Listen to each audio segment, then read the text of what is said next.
So I think we are live. Live chat. There we go. Just making sure that we are on. Let's see, looks like everybody's here. Looks like lots of guys are here. Stephen Cole. Mr. Chad's here. There he is. Oh, where is he? Right there. Everything's backwards. What are you doing there, Ward? I'm just trying to get you up. Turn your volume down. Yeah, I think I we're know. good up there. Getting to that. Perfect. Awesome. Welcome, guys, to episode 51 of the lighter side of RC After Dark. You could hear me on there, right? I think. Perfect. Always good to make sure. Just making sure that we've got everything working. There we go. I think we are working up there. Perfect. Awesome. Well, we've got some exciting stuff happening today. This teeny weeny little F-14 has been an absolute pleasure to put together. Still not done, but it'll be done today. So we just have been working on the cockpit today, all the final details, but it's ready to go, and we're going to do engine runs on it. And I'll get to some questions here. Carl, I see your question. Also, David, I think if you're here, I haven't sent you any pictures yet, but we just got your stand put together. So in the background, we got a Fly-Right stand from Ben at Fly-Right RC, and we have a matching stand to the Aries XL, which is awesome. So perfect. I'm going to flip you guys around. We'll take a look at that. We've got some things to cover before we do our engine runs. So we have the matching stand. So this is a stand that Ben sent to me on the ground there. That is a bench top stand. And we've got some saddles that match the Aries saddles. But then this guy here is a matching stand to the Aries XL that we unboxed a couple weeks ago. So we've got primary is green, we've got gray, and a little stripe of pink down the center. So cool. Awesome. Ben, I see you're here. Awesome. Thank you. Yeah, we just put it together and it looks great. These saddles are all custom saddles to fit the Aries perfectly. So this is the front of the aircraft. That's the back saddle there. So we spent some time getting that all set up. And these saddles are adjustable as well too. So they pop out, slide all over the place. They look amazing and they fasten themselves down. So very impressive, looks absolutely awesome. And we've got some matching saddles to go on my purple stand, which are on there right now for the Aries as well. So the Aries XL and the L saddles are essentially the same. The shape is the same and it will work for both of them. So yeah, so that just arrived. Looks fabulous. F-14 is here. Also looks fabulous. It's been a real challenge actually. And we got a bunch of guests today. We got Ward with us, we got Chad, we got Russell McRusselson, we got Joe from RC Custom 3D Printing. Oh, there we go. There's Joe. That's Joe right there. There you go. Joe is here, and he's also there at the same time. I'm everywhere. There's a song about you, Joe. So, yes. So if you're not familiar, there we go. David's in St. Bart's right now. I don't know where that is, but it sounds amazing. It's probably warmer than it is here. It sounds warm. Yes, exactly. It's cold here. We got snow yesterday, our first snowfall. So, yeah, we got some things to talk about. My list of things, and I saw some questions. So, first thing, I got an Amazon package this past week, and somebody sent me this deburring tool through Amazon. All it said was Mr. Magic or something like that on the package. So thank you, whoever sent this to me. Those are nice. Yeah, it's. I didn't open it yet because I wanted to have it for the live. So whoever sent this, if you're on the live, thank you so much. That was a very cool thing to get. A fun little gift. So I appreciate that. Let's see here. Oh yes, so Jetty USA as well. I can't show you on my phone, but if you go to Jetty USA website, there is now a chat feature on there. So as we bring team members and help people, support people onto the team, we all have access to the live chat, I think is the easiest way to say it. So if you go on there, jettyusa.com or something like that, if you go on there and ask a Jetty question, it's going to come to Andreas Gala, it's going to come to David Jet Guy, it's going to come to me. There's a couple guys in Europe on there right now, so we all have the opportunity to answer those questions. So it's a great resource for anybody looking for Jetty help. I know obviously Harry does a lot of videos on stuff, but sometimes we don't do things that way, and sometimes it's easier not to rifle through hundreds of videos trying to figure out the different ways or better ways to do things. So hopefully that was said well. Let's see. Oh yeah, Chaw servos. So we announced it, I think, last live. So what? I'm waiting for Chaws. So we're going to be the Canadian dealer. We're going to be a supplier in North America for Chaw servos. They were just added to the website. So if you go on the lightersideofrc.com, the Chaw servo section is there. None of the inventory is updated yet. We should be getting that delivery. It should be shipped out on Monday, and we'll be getting that within about 7 to 10 days. So that is the Chaw servo stuff. And then there was an email question. And the thing about the email question was, I sent that email question. I told him to go to the Jetty USA help chat, and we got everything kind of sorted out there. But we'll talk about that email question probably as well too, and kind of cover that. And we did cover that one-on-one with the fellow that had the email question. So that, I think, is all the stuff that I wanted to bring up. Let's see, I saw a couple questions here. Well, one is, what would you recommend for a first scale turbine helicopter? Let's see here. Just going through everything. Hello from Jersey. Thanks for getting back to me with the 800 heli question. No problem. Carl Hines, can I ask a question about the XL? Would you have to remove all the surfaces off the XL for it to fit back in the box for shipping? Yes.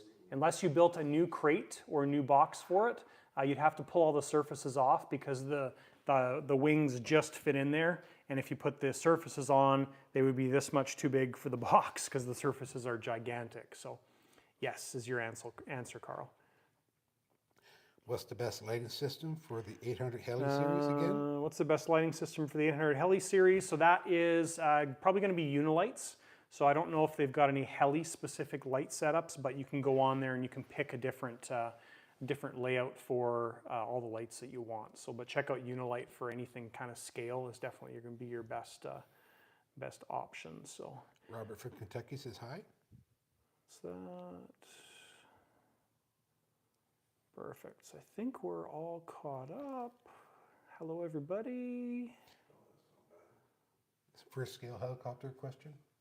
Yeah. Just getting there. What would you recommend for the first scale turbine helicopter? I don't know. I'm not really a huge heli guy, so I can't really answer that. As far as turbine stuff goes, something that you like, maybe would be the best question, or best answer, but I can't answer that well. So, yeah, there we go. Turbine heli, scale heli workshop. Thank you. So Stephen Cole said, John, in one of your Falcon videos, you mentioned other gear controllers didn't work great. I recently installed the Chikoi LGC22 and have been using it for a while with no issues. Yes, so when we tried using the LGC22 and it didn't work so well. The LGC25 might be better, so that's good. I didn't want to put a 25 in there because the stock one worked fine. So the only thing I am really missing because of our install on the Falcon is a nose wheel gyro. So we don't have a nose wheel gyro right now, which isn't really a big deal, but you can definitely notice it when you have to really control it going down the runway. So there's a servo question there. So Joseph Larson, Chaw Servo dealer for all of North America. So yes, we can ship to you. There's very few suppliers in North America for Chaw servos. So there's a couple glider places that have Chaw servos, but they've only got the smaller ones.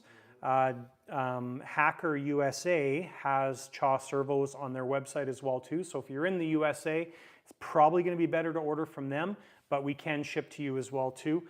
We don't have a huge order coming in. The order initially that we're getting, a lot of it's already earmarked for planes, but we do have some stock coming as well too. So there we go. So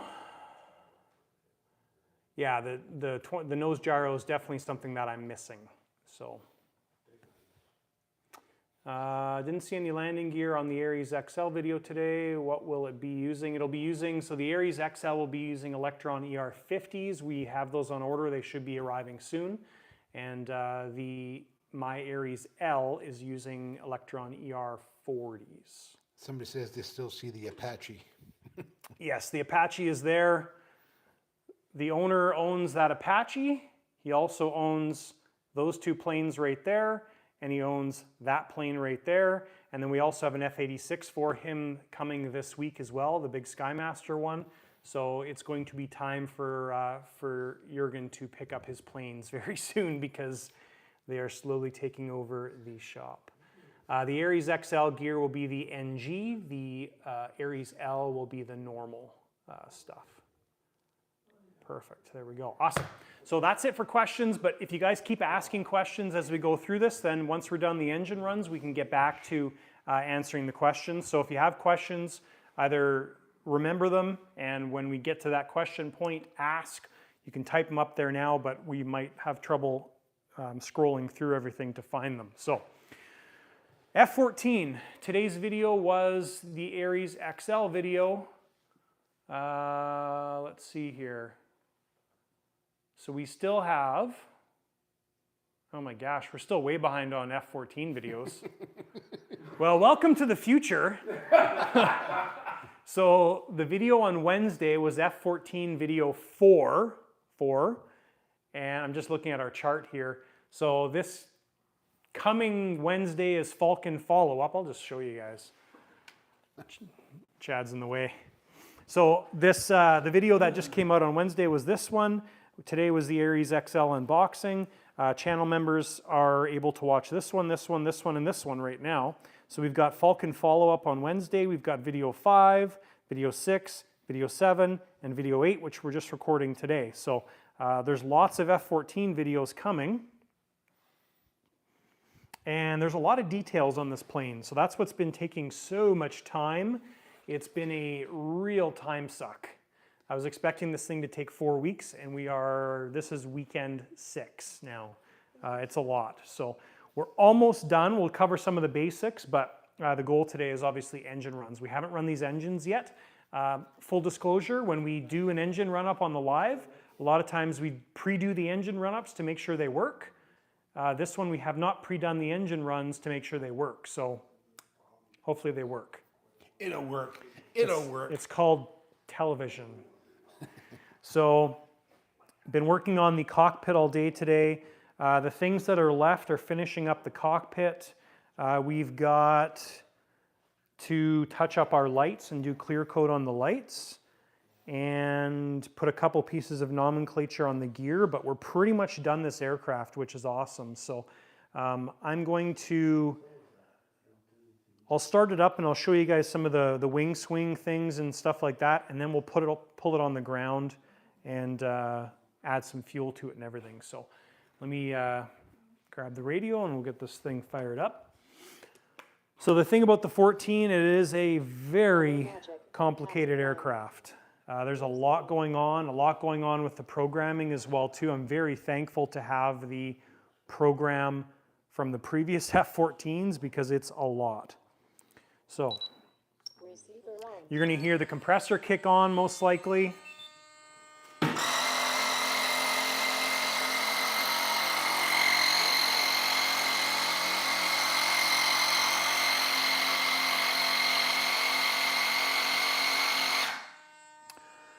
Awesome. So There's, yeah, everything's good. One of the cool things about the 14 is just how everything operates. So the wings are super complicated. When your flaps are down and everything, you can't do the wing swing. And then the wing swing also doesn't work with the gear down unless we do our override. So we've got an override switch. Can I flip it around, get a better picture? It's okay. Override switch right there. So with that override switch, now we can swing our wings back. But it's got that constant alarm, right? So some of the programming things here is when we have our gear up and we're in normal flying mode, then we can do the wing swing while we're flying. But with the wing swing in place, we're not able to deploy the flaps because your flaps would contact the fuselage. So yeah, there's lots of details coming up on this this stuff. So, and then we've got lights. So lights is master switch lights, and we've got a mix set up. So if the flip you guys around, we've got a mix set up. So if the gear comes up, the chin pod light here, and the front gear light turn off. So, but the light system is crazy bright on this thing. I don't think the camera's really, No, it's not. you know, it doesn't pick it up justice. properly. So yeah, that's basically the F-14. We'll do a gear up cycle. Again, you'll hear the compressor turn on.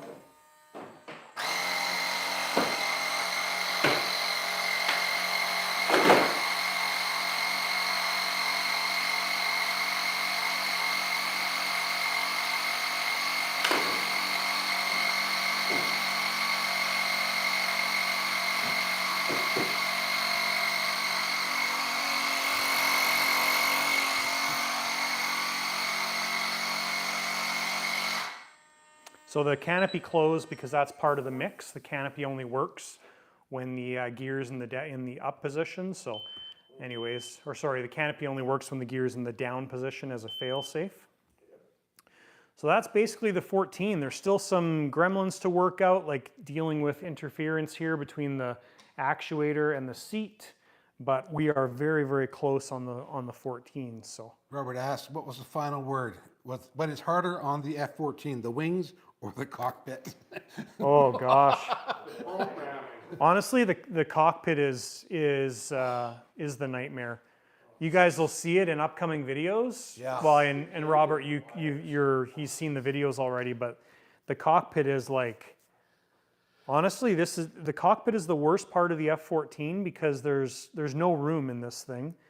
I probably, hour-wise, I would easily say 20 hours on fitting the cockpit, and we're still not done yet. Like everything just fits, and we kind of got everything working. We're ready to put the back pilot in, and then you've got the actuator here, which is contacting the seat. So now you have to take a Dremel and you have to sand down the actuator holder so it has 1 millimeter of space to clear. So it's pretty bonkers. We did extension leads for everything to the front. That's like so important on this plane because if you had to take the cockpit out for anything, you just probably throw the plane in the garbage. It's a nightmare. So yeah, you really don't want to ever have to take the cockpit out because it's a nightmare. It was a day I was sitting here and it was Yeah, like it's one crazy. day we're working on it, cussing and cursing. Yeah, but it's done. So it's almost done anyways. So yeah, so everything turned out really nice. I'm happy with it. The 14's a beautiful aircraft. But when you think about it, the big one has exactly the same components in it. Everything's identical. You just have 1/4 of the space to put it in this guy. The big one, you've got way too much space. So yeah, I kind of forgot how packed it was. Okay, so we're going to pop this guy on the ground. What we'll probably do, Ward, is we'll just lift it up if you want to walk this way. Okay. We just have to pay attention to the F4.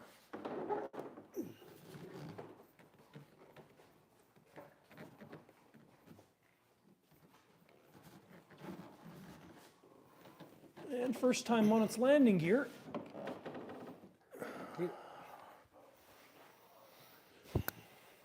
Nice. Okay, so power that off. So there she is. In her glory. Yeah, it is so, well, it isn't, right? Like, it's still actually a pretty big plane. Well, the But it wing is. It is small compared to the. Most planes in this place Yeah. small. Yeah, the most planes in this place are from the large to extra. Well, I think the plane shrank, you know, because compared to what has been happening. Sounds good, looks good. So I put a little bit of fuel in the aircraft to do the priming of the fuel system. So what we'll do is we're going to add more fuel to the aircraft so we can do our engine run-ups.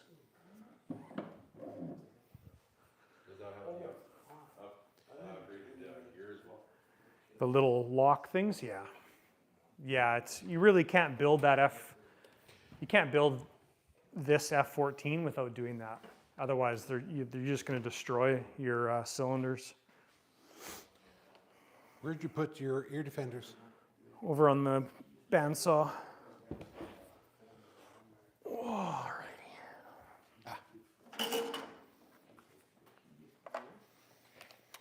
All right, so if you guys have any questions, now would be a good time, as we're just adding fuel to this guy. Okay. People are saying you must have the patience of a saint. Yes.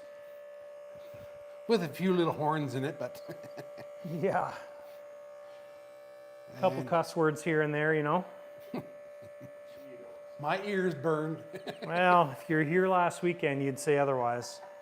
Ward was witness to a little bit of it, that's for sure. I had to calm them down because the cockpit was ready to fly Oh my without gosh. the plane. Yeah, the cockpit was ready to. Probably a good thing you don't drink, John. Yeah. So one thing with the first run-ups on planes using a UAT like the MAP UATs with a filter in them is you're going to have some air in the filter. So it's one of those things that if this thing goes in, if one of the engines shuts down or goes into restart mode, it's pretty much expected.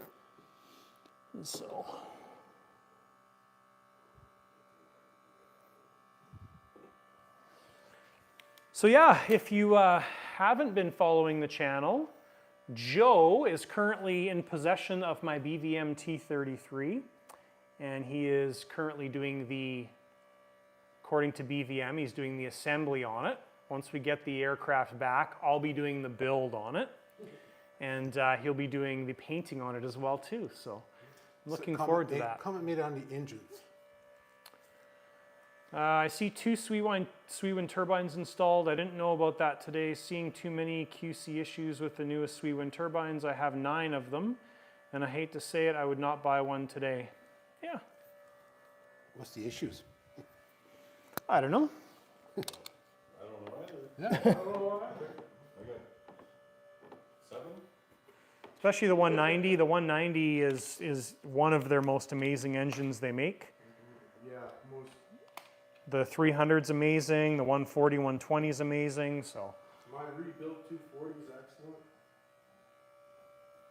Yeah, and things like that. Like people ask me, a very common question is, what engine brand should I buy? Buy any engine brand you want because they all have problems. There's none that are perfect. They all have issues. They're all mechanical, electrical devices, and they will all fail or cause problems at some point. So. It's just like car manufacturers. And changing things, you're always going to get issues if you change things, and that to be figured out how to fix it. And Okay, so front tank is now full. Should that be enough to run it, or you want Yeah, I'm just making sure that the saddles filled? everything's working properly. Yeah. So we've got One fuel person going into our mentioned back. they wanted to know how come you never had the intros anymore in your videos. Oh, I don't do the intros anymore because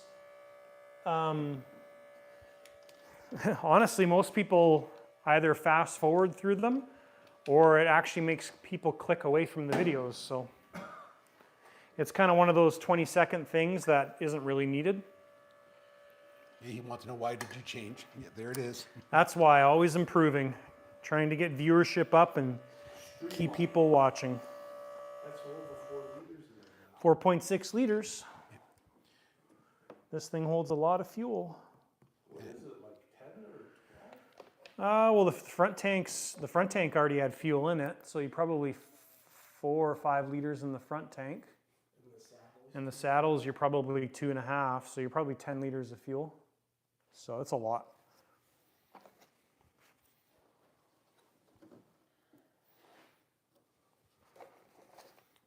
We're going to have a lot of questions to ask her after this run-up.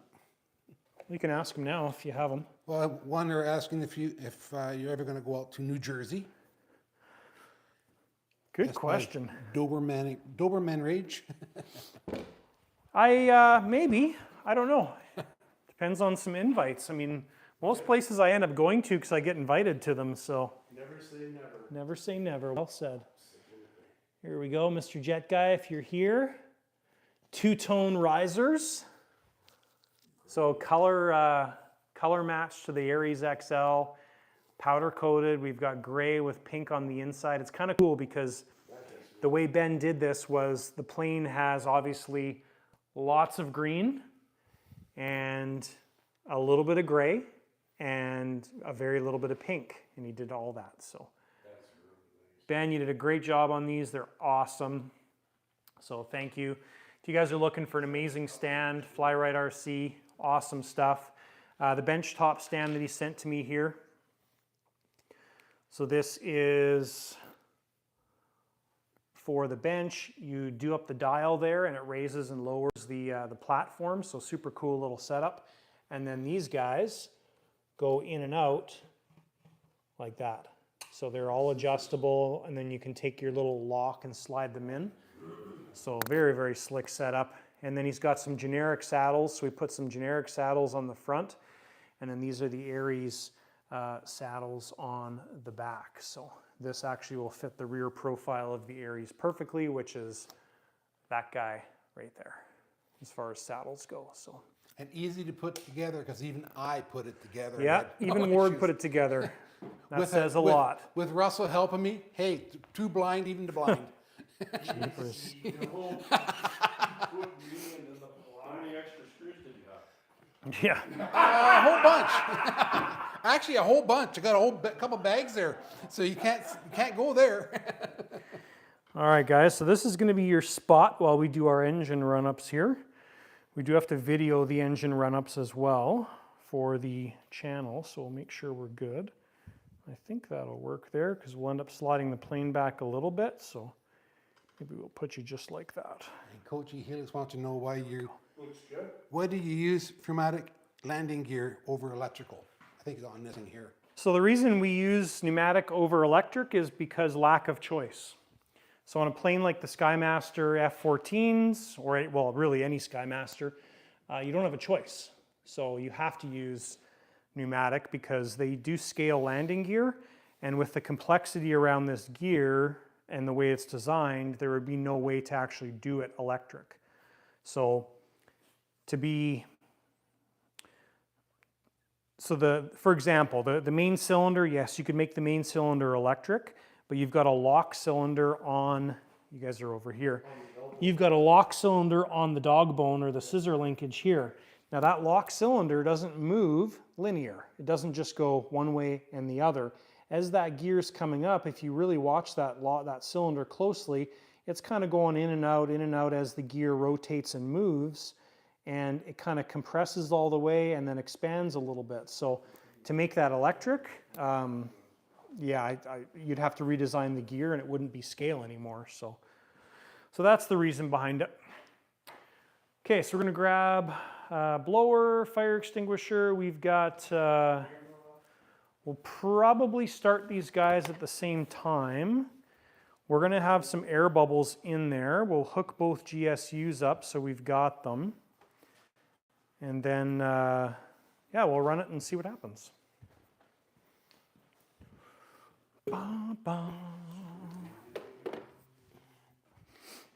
Test your ears, guys. Put your fingers in your ears. Did you get yours? I got right here. You didn't bring yours. Well, no, we're in my car. I have to go all the way out to my car to get mine. I guess I can get mine for you. One of you guys can have the ear defenders. What a nice guy. I know. I'm so nice to these people.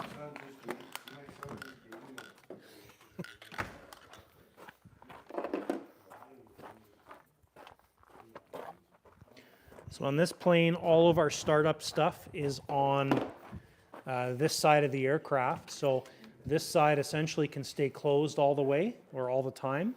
And then this side in between flights is where you would open it, add fuel, hook up a GSU if you need to. So everything's done from the left side of the aircraft.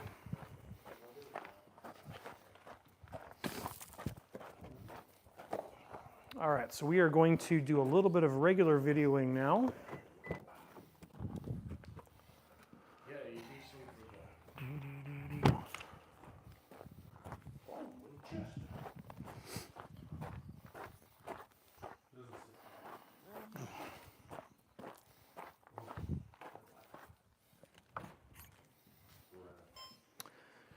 All right, guys, and we are ready to do some engine runs here. So we are actually right now, we are currently on our live stream on Saturday. We've got a whole shop full of Yahoos here. That's a good. Some more Yahoo than other. Yes. Russell keeps following me around. Yes. And right now the live stream is up on the TV right there. So just a little plug for the lighter side of RC After Dark. If you want to see live streams, if you want to see stuff beforehand, check out the live stream, Lighter Side of RC After Dark. Link down below. It's a separate channel. We do live streams here from the shop, usually every 2 weeks during the winter time, Saturday evenings. It's tons of fun. And we usually do the behind the scenes stuff you get to see in advance, like these engine run-ups.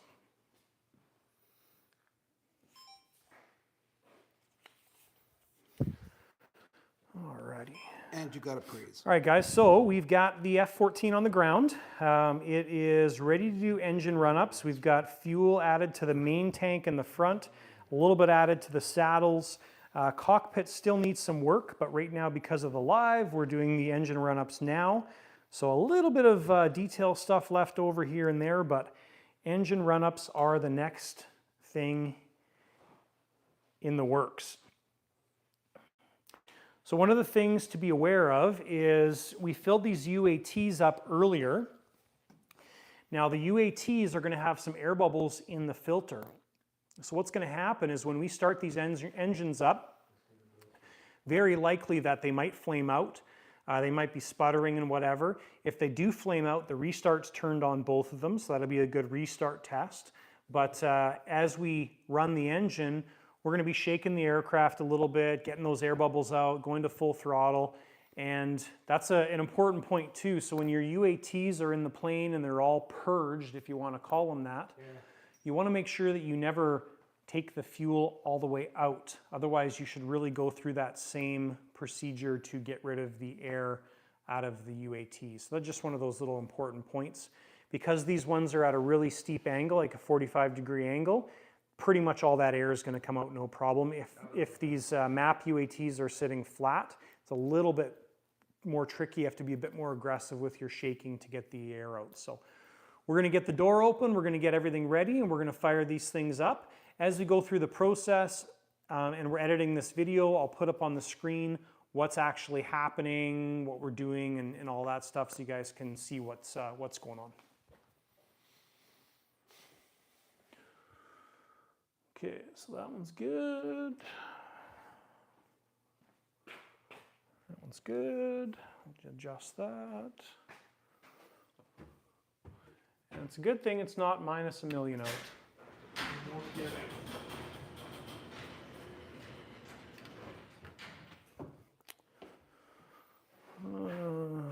Protection. Shop radio. Okay, so I'm going to turn this on. We don't want to be moving the F-14 without the aircraft turned on. Backwards, the gear can collapse, but forwards, you're fine. So we'll turn this on first, and then I'm going to slide it back a little bit so we can get the tail sticking out of the door. So we're good.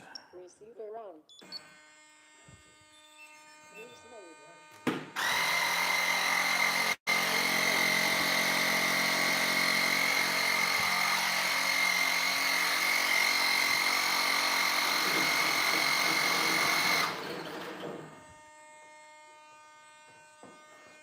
Okay.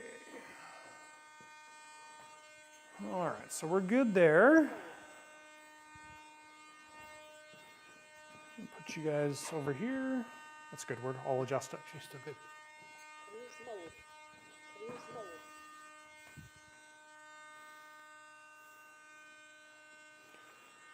All right, so let's fire this thing up. Cruise mode.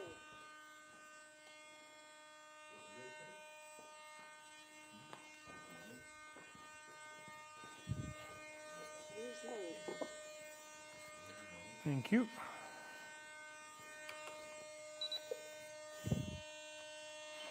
So we've got both GSUs plugged in right now, so we'll be able to see what's going on.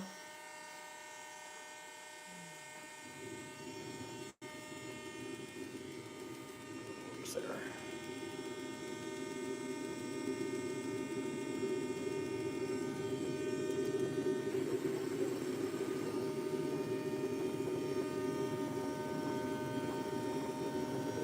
All right, so we're preheat on both.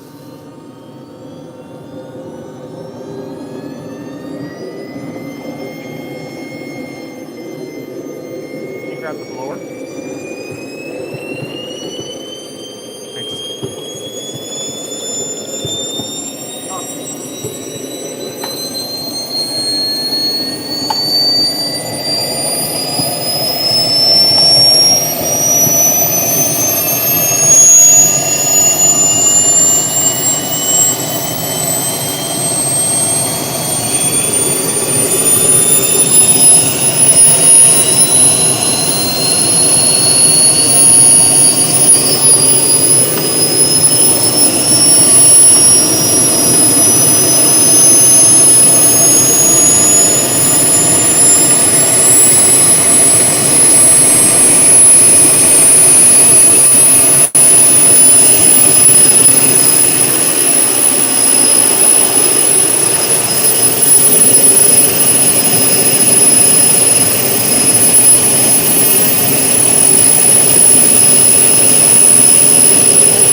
that sound.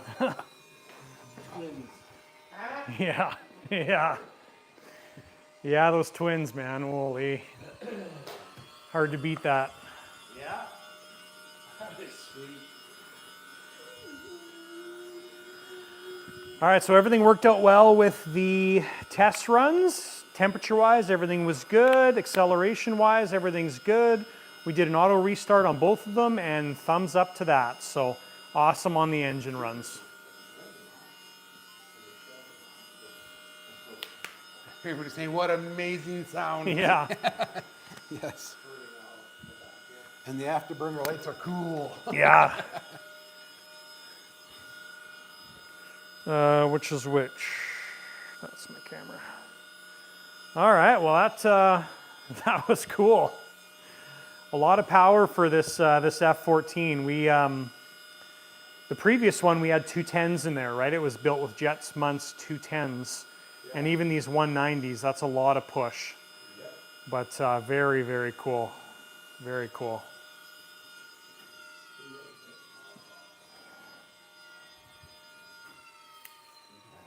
I'll let you adjust that. Okay. Nice.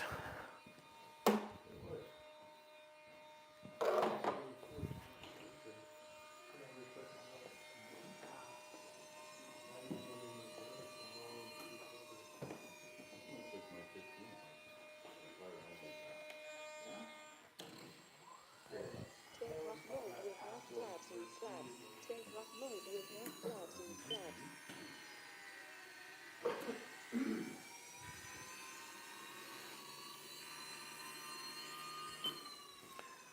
Yeah, and if you guys want to see the afterburner lights from the back, That was actually really. Actually, all the lights on would be awesome. yeah, good call. Flaps and slabs. So here's a shot in the back. Just going into manual cooling mode. Lights on. Oh yeah.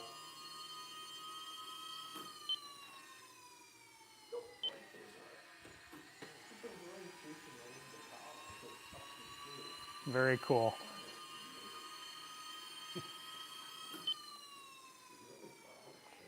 Take off mode with So yeah, there's all the lights. We have the black beacon, or the back beacon, that one. Wingtip. flaps and slabs. Turn the lights off here for you. Those are the updated Unirun. Yeah. Yeah, it looks really nice.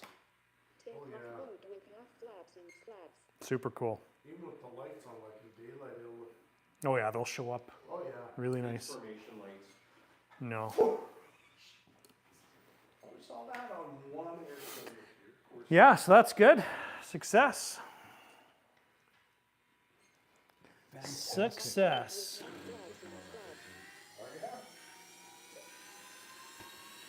Want to know when is the maiden?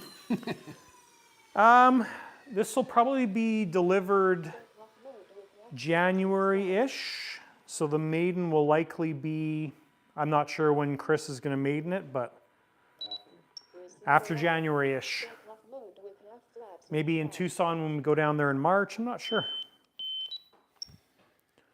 But that's it. Super cool. Yes, it was the microphones was making the engine sound like they're burgling. Yeah, the microphones they cut out It was very with the high smooth. pitch like that, so no. Yeah. So what's left for us to do? Basically, we have to finish the cockpit.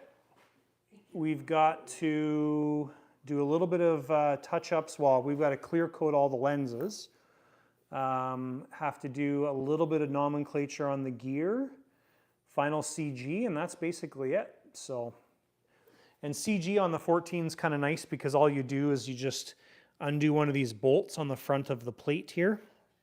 And you just pick it up by one of those bolts, and that's it. So, and if you're at that point and you're a little bit nose heavy, you're actually good because the leading edge of the carbon is the rear part of the CG location. So you can go 25 up to 1 inch in front of that, or you can go back to the front part of the plate. So yeah, so that's basically it. Super cool. Very happy. I love the smell of turbine in Yep. the evening. Nice. Awesome. So yeah, if you guys have any questions, we got 10 minutes left in the live, and now is the time to ask. It goes quick. Yeah. Yeah. The setting up. Somebody's coffee's sitting here. Oh, that's mine. Supposed to drink it. I know. Got too excited. Transit drivers.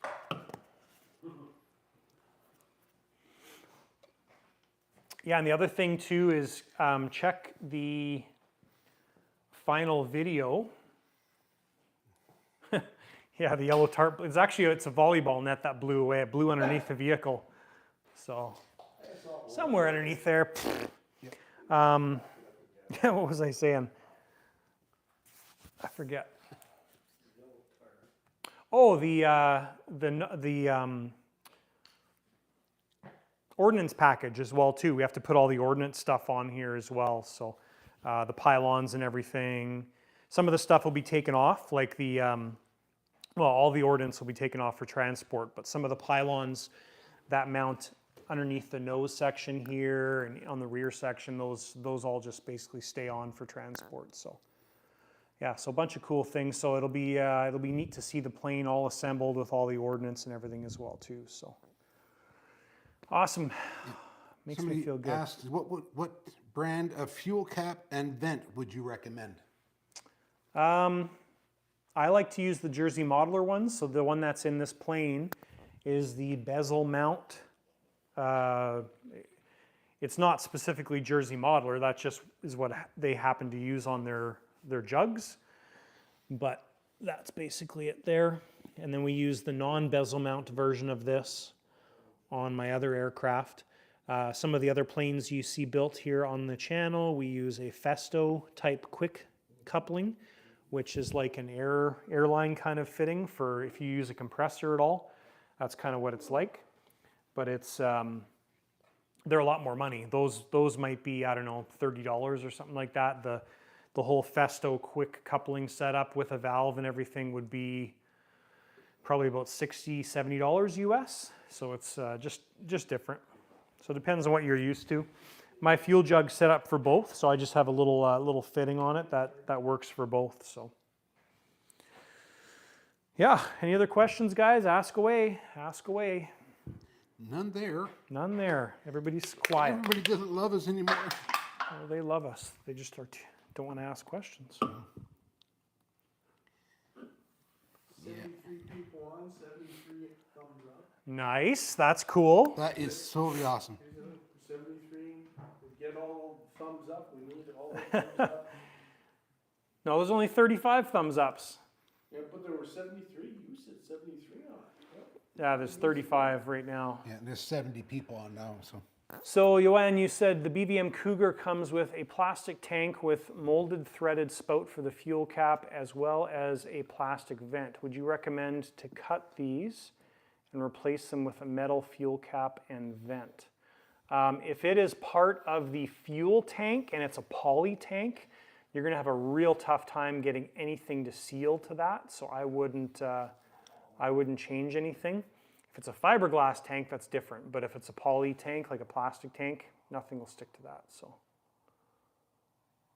let's see. Yeah, that's all the stuff. Is there a particular reason why you use Cortex over Jetty Assist?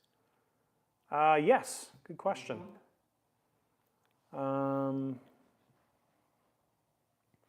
So Keith said, seen that young fellow from overseas fly his jet at ALA this summer. What a pilot. Yes, that's Ryan Jepson. It's cool that he goes to our club. It's really neat to see him there. It's a joy. Is there a particular reason why you use Cortex over Jetty Assist? Yes, great question. I'm just going to close the door. So I set my first plane up on Jetty Assist. That was the little PC6 a couple weeks ago. And the Jetty Assist is okay. It works well. It's fairly easy to set up. I was surprised at how many options are in there for different aircraft. The one downside to Jetty Assist on, let's say, something like this is you need two functions for the Jetty Assist to make it work properly. So with a Cortex, you need one function, so gyro. With Jetty Assist, you need two functions. So that's one of the downsides. Most aircraft, it's going to be a non-issue, but something like the 14, you're maxing out everything, right? If you needed to have two gyro functions, something else would have to change. So this plane has way too much going on. So and functions in Jetty world relates to channels if you're talking about normal stuff. So also the feel, I mean, to judge it on a PC-6 probably isn't fair.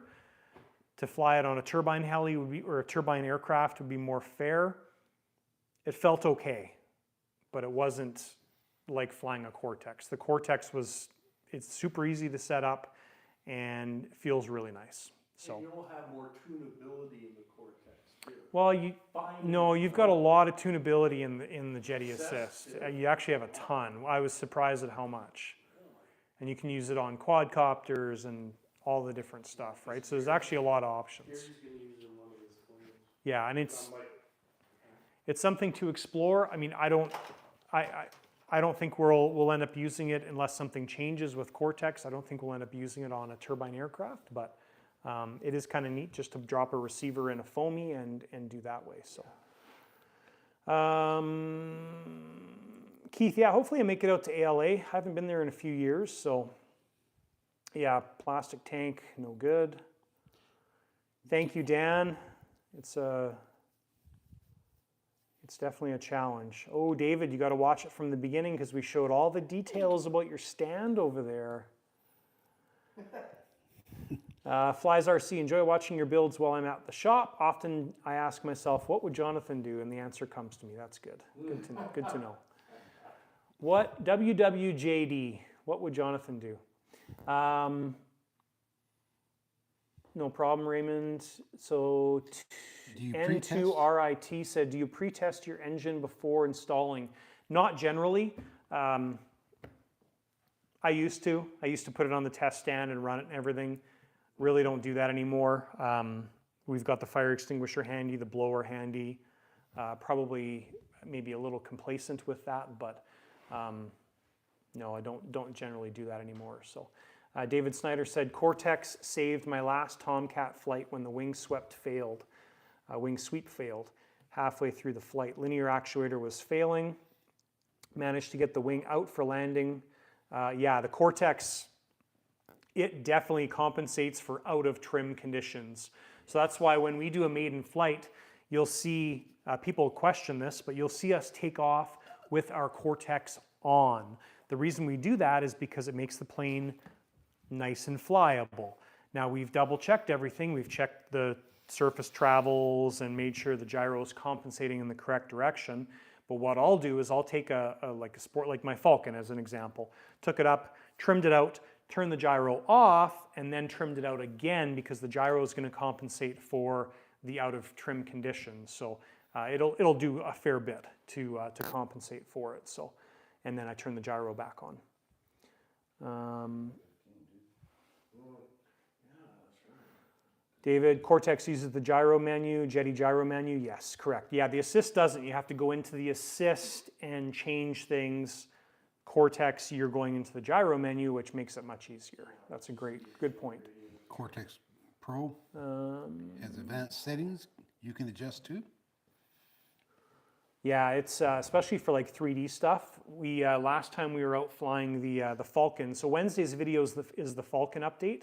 I had a blast with the Falcon. It was so much fun. That was before last live we did. We were an hour late on the last live 2 weeks ago. So,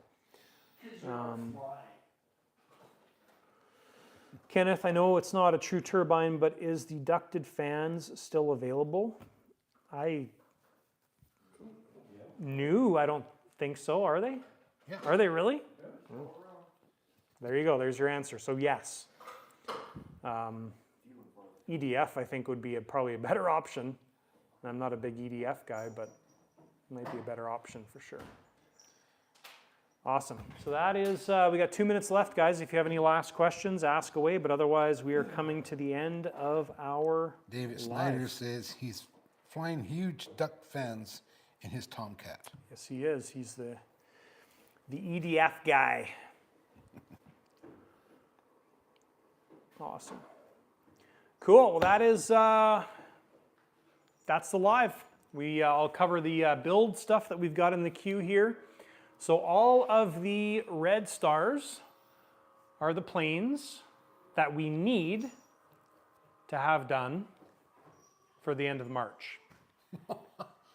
And I would like to have that one on the list as well. I'm not confident enough to put a red star behind it or beside it. So, but that's the build list, guys. There's lots going on, and that's all the stuff we want to have done. There's some stuff missing from that list as well too. So, but we will add that to the list as things get ordered. So, Chris, you said, what do you think is better, Cortex Pro or Jetty Assist? Cortex Pro. Easy answer. I like Jetty, but Cortex Pro is awesome. Integrates very nicely. Yes. So that's it, guys. Thank you for watching the live stream, and we'll be back in 2 weeks. In 2 weeks, the F-14 videos will still be releasing on YouTube, and we will have started the Su-30, which is up there. I don't think we're going to do any videos on the Su-30. If I do a video on the Su-30, it's going to be a very condensed video. So there's going to be maybe the entire build in one video, just like snippets and maybe a voiceover or something, just something different. Excuse me. Because that plane's getting built exactly the same as the last one that we did, the Su on, with a couple minor changes on the electronics, but ultimately it's an identical plane. So yeah, we'll see. But there might be a few little snippets, but that's about it. So thanks, guys, for watching. We'll see you in 2 weeks on the next live. We'll be working on the Su-30 and maybe some other cool things. See you then.